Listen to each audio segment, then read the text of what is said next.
Have you ever noticed how the stories we hear in childhood shape our deepest beliefs and fears? I remember sitting with my own children's books, completely unaware of how those colorful pages were molding my young mind. We're going to explore one such book that didn't just tell stories, it carefully crafted the worldview of millions of children. In 1978, the Watchtower organization published a seemingly innocent children's book that would go on to shape millions of young minds. My book of Bible stories, with its impressive initial print run of 2 million copies, was carefully crafted to introduce children to religious narratives in a simplified yet psychologically impactful way. This book represents a fascinating case study in how religious literature can be designed to influence developing minds. The post-1975 disillusionment.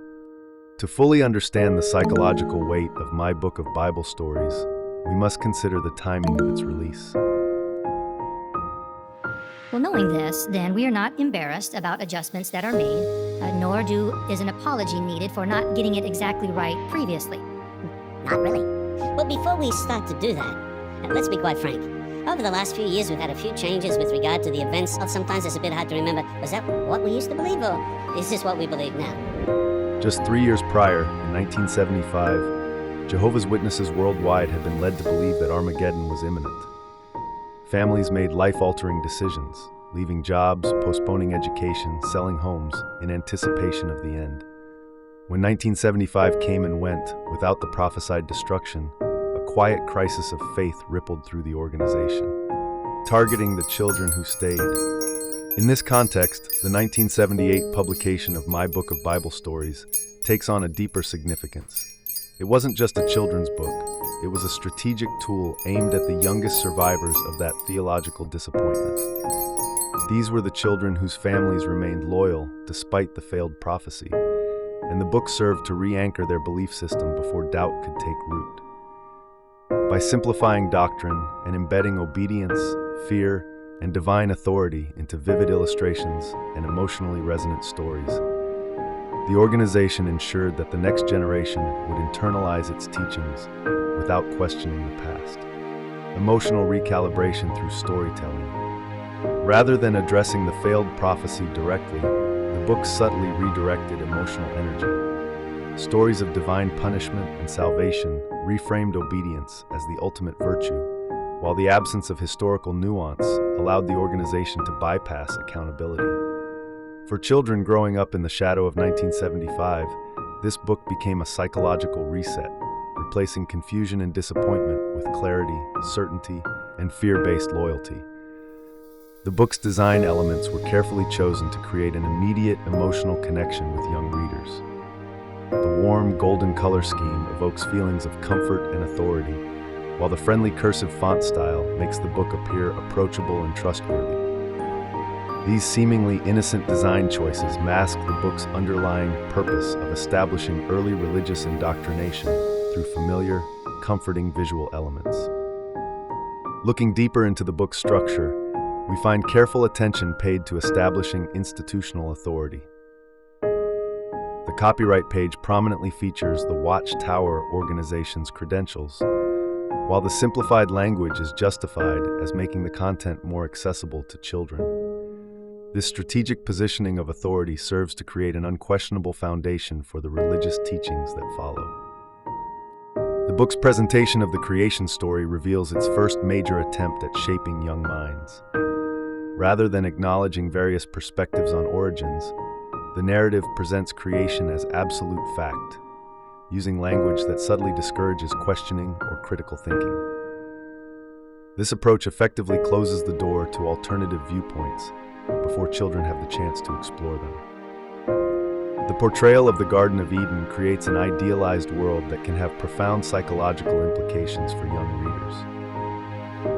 The beautiful, perfect garden setting establishes an unrealistic standard of perfection, while the narrative of this paradise being lost can instill deep-seated feelings of loss and anxiety in children.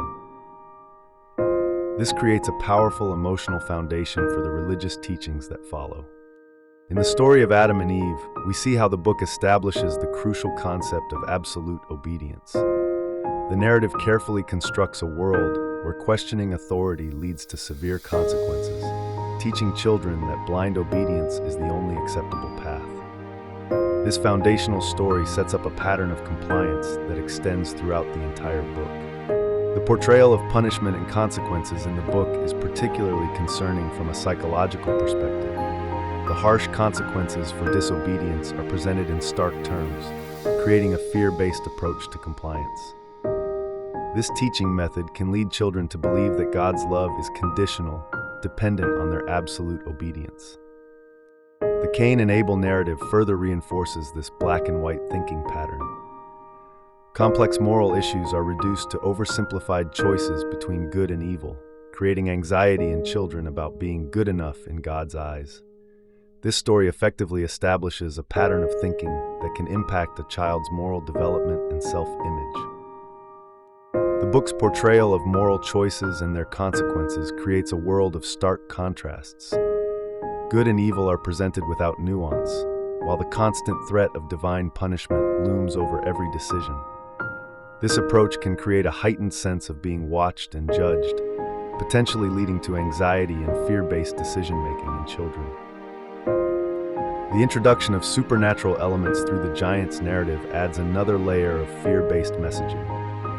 The story's depiction of demons and angels creates a world filled with unseen dangers and supernatural threats, potentially instilling deep-seated fears and anxieties in young readers. The story of Noah demonstrates how the book uses catastrophic consequences to enforce belief and compliance. Those who question or doubt are portrayed as foolish and ultimately doomed, sending a clear message about the price of skepticism. This narrative effectively teaches children that questioning religious authority leads to destruction. The flood narrative's presentation of divine violence is particularly troubling. The mass destruction is justified as necessary and righteous, normalizing the concept of divine violence as an appropriate response to disbelief. This can create significant psychological impact on children's understanding of justice and morality. The aftermath of the flood further reinforces the book's message about divine punishment.